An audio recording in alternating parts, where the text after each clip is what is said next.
বললাম আমাকে চিটাগাং যেতে হবে ইনশাআল্লাহ। আমার লড়াইটা যদি আমাকে লড়তে হয় আমি চিটাগাং থেকে শুরু করব ইনশাআল্লাহ। মুসা আলাইহিস সালাম যেমন বলেছেন যে কশ্চিন কালো ফেরাউন আমার কিছু করতে পারবে না, কিছুই করতে পারবে না। ইন্না মাইয়া রাব্বি সায়াহদিন, আমার সাথে কে আছেন? আমার রব, আমার পরওয়ারদিগার, আমাকে যিনি সৃষ্টি করেছেন। কে সৃষ্টি করেছেন? আল্লাহ। কে লালন পালন করেন? আল্লাহ। কে জীবন দান করেন? আল্লাহ। তো তিনি তো আমার সাথে আছেন।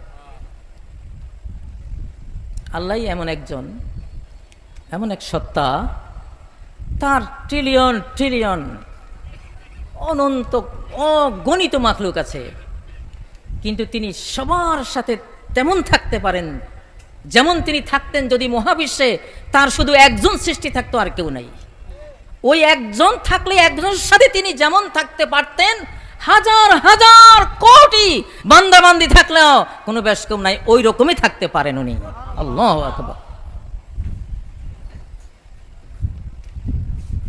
এই জন্য আপনি মনে করবেন যে হে আল্লাহ, হে আমার রব, তোমার তো আমি ছাড়া কেউ নেই, আপনি বলতে পারেন।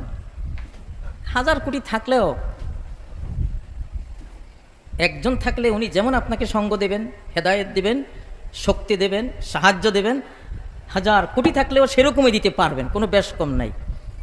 কোরআনে আছে না নাই? সূরা লোকমানের মধ্যে কিভাবে আল্লাহ বুঝ দিয়েছেন আমাদেরকে, মা খালকুকুম ওয়ালা বা'থুকুম ইল্লা কানাফসিন ওয়াহিদা। কুল মাখলুককে সৃষ্টি করা, মৃত্যুর পরে আর আবার সমস্ত সৃষ্টি জগৎকে জীবিত করা, কানাফসিন ওয়াহিদা, একজনকে সৃষ্টি করা একজনকে জীবিত করার মতো তার কাছে। শক্তিটা কি ভাই? আল্লাহর পাওয়ারটা কি?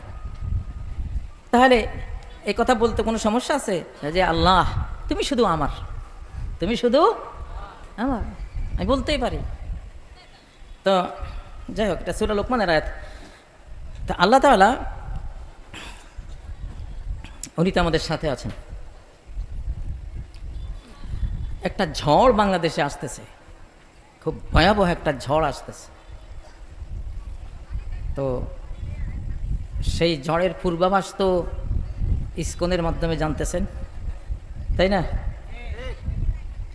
সারা বাংলাদেশ থেকে 1 লক্ষ টাকা ঋণ দেওয়া হবে সুদমুক্ত, এর মাধ্যমে লোক জড়া করা হচ্ছে, লক্ষ লক্ষ লোক যাচ্ছে, এর মাধ্যমে টের পাচ্ছেন, পাচ্ছেন না? আর আমাদের প্রতিবেশীদের 24 ঘন্টা ঢাক ঢোল পিটিয়ে বাংলাদেশ গেল রে, হায় রে গেল রে, জিকির আজকা যেভাবে হচ্ছে টের পাচ্ছেন না? আবার আমাদের বাংলাদেশ সীমান্তের পাশে 37,000 সৈন্য, 12 বেশি সশস্ত্র অবস্থায় রেডি।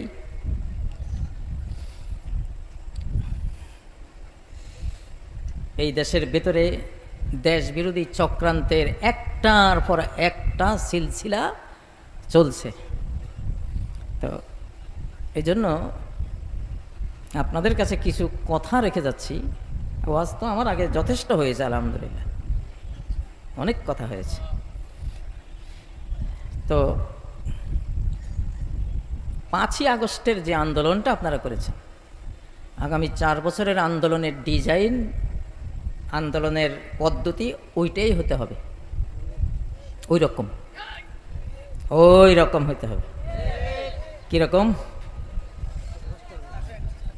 5ই আগস্টের মতো। কিসের মতো? কিসে আন্দোলন? টুপি টাপি নাই, টুপি নাই, মাফলারও নাই, অনেকের দাড়িও নাই, পূজার উপায় নাই। এটা কি মুসলমান না অন্য কি? এটা কি জামাত? এটা কি শিবির? না এটা কিছু বুঝার উপায় ছিল সেদিন? যা আছে অন্তরে, যা আছে কোথায়? অন্তরে। আগামী 4 বছর পর্যন্ত, কয় বছর? 4টা বছরের আন্দোলনগুলো ওইভাবে করবেন। তাহলে কারণ ওই দিনের প্রত্যেকটা জিনিস আপনাদের অনুকরণীয়, অনুসরণীয়। সেই দিন ইয়াউমুন মিন আইয়ামিল্লাহ, আল্লাহর বিজয়ের দিনসমূহের একটি দিন ওই দিনটা। ওয়াযাক্কিরহুম বিআইয়ামিল্লাহ,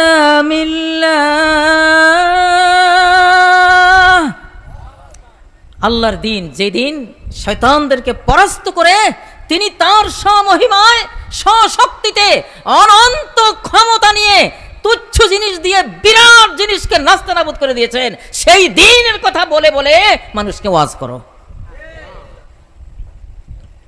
সেই দিনটা বর্তমান শতাব্দীর বিশ্ব বিশ্রুত, বিশ্ববিখ্যাত একটি দিন।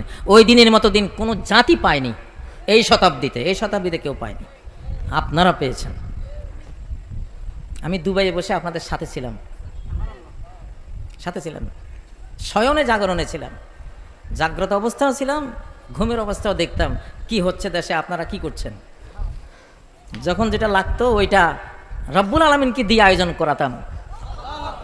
আপনারা কি মনে করেন আমরা পৃথিবীর যেখানেই থাকি, মহানবী যদি ইকতারাবাতিস সাআতু ওয়ানশাক্কাল কমর শুধু ইশারা করেছিলেন, চাঁদ দুই ভাগ হয়ে গেছে। শক্তি কার কাছে? আল্লাহর কাছে। আমাদের মূল আক্রমণ লোহা লঙ্কর দিয়ে না, মূল আক্রমণ সেজদা দিয়ে। সেজদা, আল্লাহর কসম করে বলছি, জেলখানার প্রতিটি সেজদায় এমন এমন আক্রমণ করেছি, কেউ বাঁচতে পারে না এই আক্রমণ থেকে। সেজদাই ছিল আক্রমণের জায়গা।